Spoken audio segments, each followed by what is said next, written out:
Lord. In His name, amen. Amen. Teach us right where we are. We're all in different places, in different stages, in different seasons. But God, we thank you.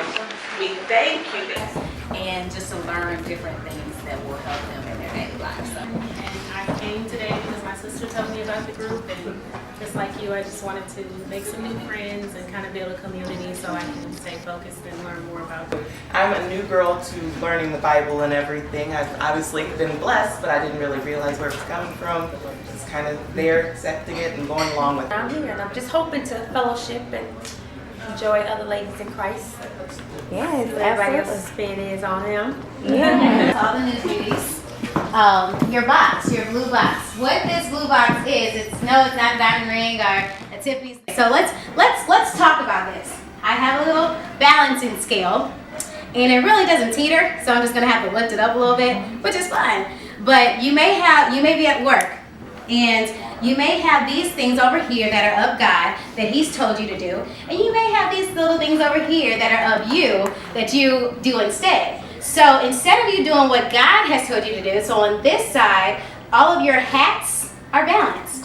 He's giving you 10 minutes to do this, 10 minutes to do that. But over here, let's just dump these off of here. You want to do what you want to do. So you're going around and around in circles, and now you're tilting. You're completely off balance.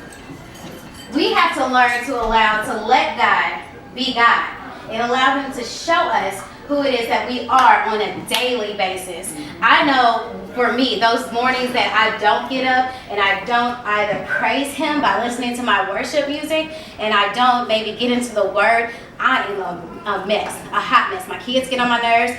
Brandon needs to get out the house. Everything else, like my mama may get on my nerves, and I definitely get on hers. Look at her back there talking about me now. And so we're talking about, okay, well, how are we going to make this work? Well, we'll just rotate the kids out. At some point, one of us will have 2 to the 1, and we'll just keep rotating the kids out that way, so none of us are without a child. So this is a for real conversation that just happened on Friday. On Saturday, we were in the Word, we were talking, we were praying, we were thanking God, we were praising God, everything else. So before this talk happened, it was real, it's honest, it's present, but we know that at the end of the day, that for months, God was not at the center of our life and our relationship. So when you're able to put Him back in the center, then everything gets balanced, right? As a child of God, I'm not saying the world doesn't give us problems and things, we definitely do. But most discomfort, most issues that have us entangled that we cannot be. Yeah, I'll do that myself. It's because our priorities are wrong. We're either saying yes to things that are not ours to say yes to, or we are trying to people please, or we are confused, or we are trying, like for example, I went with Eleanor to line dance. I go with this woman. She's like, come on, Nita, come on, go line dance with me on Tuesday night. Yeah, girl, you go. No problem. I love the line dance. I remember when one of those came on. I could do the whole thing, girl. I was getting my thing on. So I go with her, go line dance. Girl, they were jumping, kicking their legs up, squatting, go to the left, go to the right. I can't do that anymore. So that would cause me a lot of pain and discomfort because a lot of times we find ourselves really thinking we were the way we were 3 years ago, 5 years ago. But what comes first? What is the most important thing? So one of the disadvantages of being in a democratic society, you don't have to do the work. The whole attitude about kingdoms. And though there are human kings and kingdoms that we read about, the family is your second highest priority. If you're married, it's your husband. If you've married and have children, it's your husband and then your children. It's not your mother, your father, it's your husband, and if you're a man, your wife. That is the highest of relationships, and what that looks like, God tells you in His Word about a family.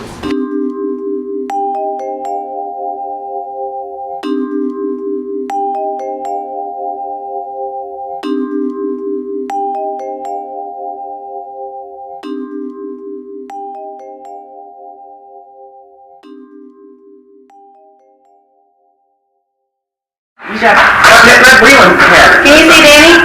Okay.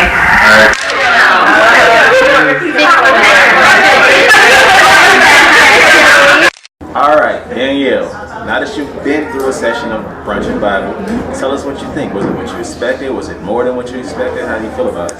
It was more than what I expected. I was expected to kind of just hear, testimonies and things about other people's lives, but I learned a lot about myself, about prioritizing my time more in the mornings with God so that the rest of my day can be focused. So, Ms. Falona, now that you've been through a session of Brunch and Bible, tell us what you think. It was awesome. It was awesome. Reverend Nita was excellent in her deliverance on priority and balancing life for a woman. Alicia, nice to meet you. How was Brunch and Bible today? I think it was great. It was much needed.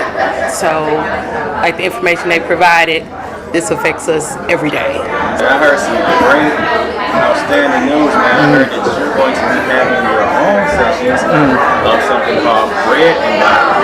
Can you kind of tell us what Bread and Bible is, how it relates to Brunch and Bible, and just go into detail? Okay. Well, Bread and Bible consists of Brunch and Bible, but it's really focused towards the men. So it would be kind of the same setup. The only thing is the environment will be somewhat different, and the topics will kind of vary just because we're men. Because it does deal with men, and also for Bread and Bible, it will be more so breaking the stereotypes of how society views men and really incorporating God into that. So that's pretty much what Bread and Bible.